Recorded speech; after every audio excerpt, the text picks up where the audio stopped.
Hello guys, what's up? Pez here. Ngayon, ito na yung pinakahihintay nyo. Tuturuan ko kayo paano masolo yung Ton 11. So, unang-una, pag-uusapan muna natin yung boss sa Ton 11 na si Gnome. Earth yung element niya, large yung size, at yung race niya is formless. Dito tayo magbabase kung anong cards kukunin natin para sa shield and weapon natin. Ngayon, pag-uusapan naman natin kung ano yung skill set ni Gnome. Disclaimer muna, ang mga skills na i-mention ko ngayon ay yung mga napapansin ko lang sa pagtitest ko sa Ton 11. So possible meron akong di ma-mention dito. Skill number 1, Pillar. Ito yung skill na active throughout the run. Every set of second may lalabas na pillar. Itong pillar na to ay susunod sa isang target. Kapag sinolo mo yung Ton 11, ikaw lang yung target, so predictable lang talaga kung saan lalabas yung pillar. Di kagaya kapag isang party kayo. Skill number 2, Earth Surge. Ang skill na to ginagamit ni Gnome habang nag-auto attack siya. Sa napapansin ko, every 5th auto attack niya, ginagamit niya yung Earth Surge. Kaya dyan din yung time na gumagalaw ako para mailagan ko na agad yung skill. Skill number 3, Bombardment. Ang damage ng skill na to is nakadepende kung ilang pillars ang nakalapag sa mapa. Ito rin yung skill kung saan lumalangoy na si Gnome sa sahig. Hindi lang to one time kinakast, may chance rin to i-cast kapag mababa na yung HP ni Gnome. Depende na lang talaga yan if mabilis yung DPS mo para hindi na siya mag-cast ng second bombardment. Skill number 4, Megahorn Clash. Sa skill na to, nagda-dive si Gnome at nakadepende yung damage niya sa ilang towers na tatamaan dito. Dahil sumasabog yung towers na nadadaanan ni Gnome. Skill number 5, Earth Doom. Ito yung burst skill ni Gnome. Kapag matatamaan ka nito, malaking chance na mamamatay ka agad. At isa pa dyan, ang skill na to, kinakast lang to ni Gnome kapag umabot na ng 40% yung HP niya. So tapos na tayo sa skills ng boss sa Ton 11. Punta naman tayo sa build natin. So una, sa armors natin, yung build na ginamit is Goib set lang for survivability para hindi mo one hit ng earth element. And sa shield, wala tayong other option, ito lang. And for the weapon, kunin natin yung Passion. Every time kinakast natin yung Unchained Serenade, merong additional Flame Rhapsody na skill sumasabay nito. Makikita natin sa animation, merong apoy na lumalabas. Ngayon, pag-usapan naman natin ang accessories na suot ko. Meron ako 2 gloves. Kasi yung gloves, meron siyang additional P-attack every 10 decks. Napaka-useful nito kapag plano mo i-maximize yung damage mo sa run.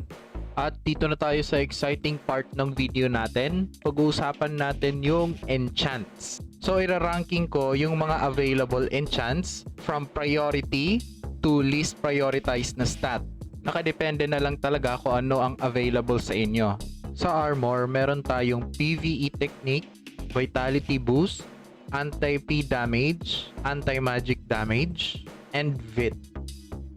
For weapon and accessories, simpleng-simple lang dito. Focus lang tayo sa nagbibigay ng P attack o kaya physical damage. For headgears and costume, meron tayong PvE technique or superior P attack. Disclaimer lang, paiba-iba yung available enchants each item. So, i-check nyo muna kung ano yung available bago kayo mag-set ng goal para sa item. So, ngayon, pag-usapan natin yung cards. Meron ako 2 Peko-Peko egg sa weapon. Sa shield naman, meron ako isang horn, isang phenomena card. Sa armor, meron akong Cornotus. For garment, merong 2 Choco card. For shoes, isang Sohi at isang Moonlight Flower.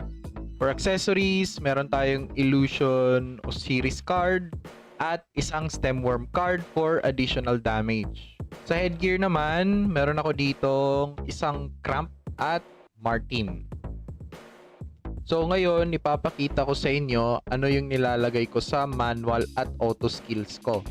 So for manual, nilagay ko dito yung battle theme kasi manual natin to ikakast.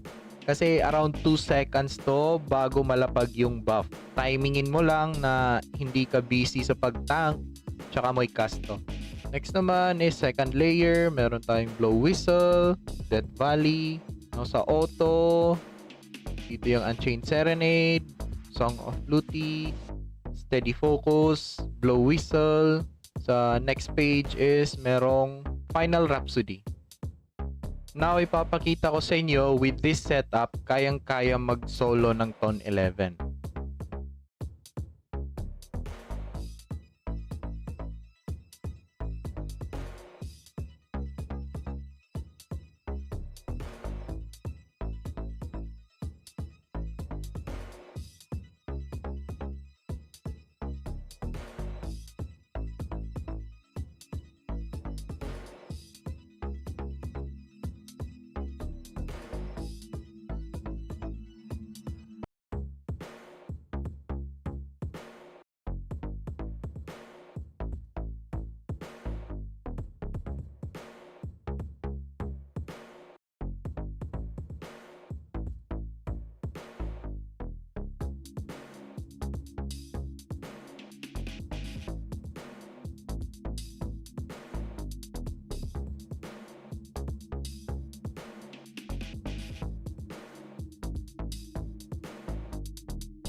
So, ayun na nga yung video. Sana may natutunan kayo. Kita-kits lang tayo sa next video. If may gusto kayong itanong, ilapag nyo lang sa comments. Gawa natin yan ng video.